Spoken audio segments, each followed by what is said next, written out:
Hi there, The Rig Season 2 has premiered on Amazon Prime, and this series follows on from the first series where you saw a team of Scottish oil rig workers finding out that the rig they're on was being used for an experimental procedure to try and kill off a newly discovered hive mind type life form that was found to be living under the sea. This life form was able to take over people, exhibited certain powers and abilities, and ultimately the series ended with a tsunami being sent towards a North Sea town, and them worried that their families were going to be injured, and with the crew of the oil rig being taken off on a helicopter to parts unknown.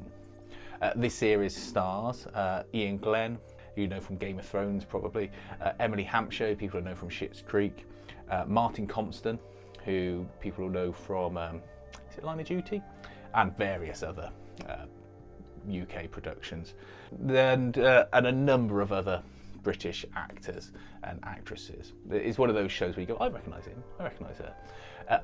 Anyway, the second series is uneven, I think. They get sent to a rig in the Antarctic where you find out that the oil company they were working for was fully aware of this life form and have been doing experiments into trying to get rid of it because they want to be able to access minerals and ores that are in the area where this life form exists. Now, there's a good amount of debate on the show as to whether or not it's the right thing to do is try and kill off this organism, whether they should try and communicate with it. That's where a lot of the tension comes from. They try and keep up a relatively fast pace and a relatively high level of tension throughout the series through the use of interactions and music and things like that. One of the main sources of tension for me was whether Mark Addy was going to have a stroke because of his blood pressure, because he is tomato-faced throughout this. But what this series loses, despite being in the Arctic, is the sense of isolation. The first series had this fog around this rig and the feeling that they really were trapped there, and there was this sense of terror. This series just loses that, and I think that's very much to its detriment. Furthermore, they lose two strong cast members for the majority of it in the form of Rochenda Sandall and Owen Teale.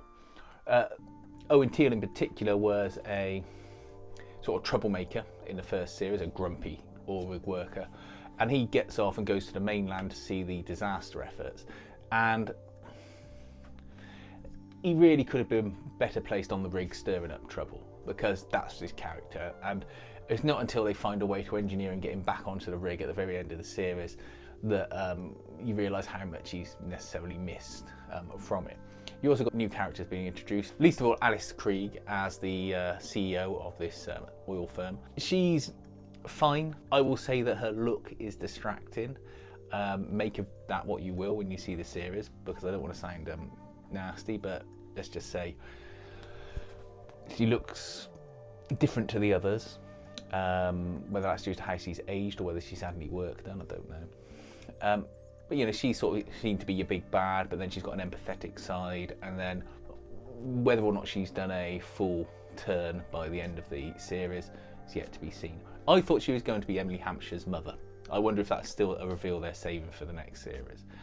And the other problem with this series is it essentially could have, the story that fills the episode run of the second series could have really been compressed and wrapped up in 3 to 4 episodes. Instead, it feels elongated and stretched. And I think if it was compressed, it would have led to a much tighter, much tenser, much higher paced storyline, and given room for them to develop more ideas. Whereas as it is, it just feels a little bit stretched and uneven as a result.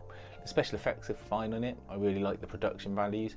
It's got that sort of old-fashioned sci-fi feel, where not that it feels cheap or shoddy, because it isn't. It all looks really good.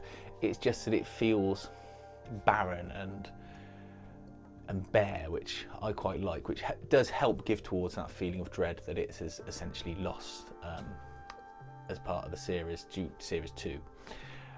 It's still worth watching if you like if you like hard sci-fi, totally worth watching. It's a good series, good actors, and oh, one of the best bits in it is Martin Compston does a fall where he faints or passes out, and it looks like he does a proper fall and smashes his head on the floor. It's the best sort of pratfall I've seen in a long time. Wholly believable. He really sells it. So look, let me know what you think about it, and if you want to watch it, just let me know.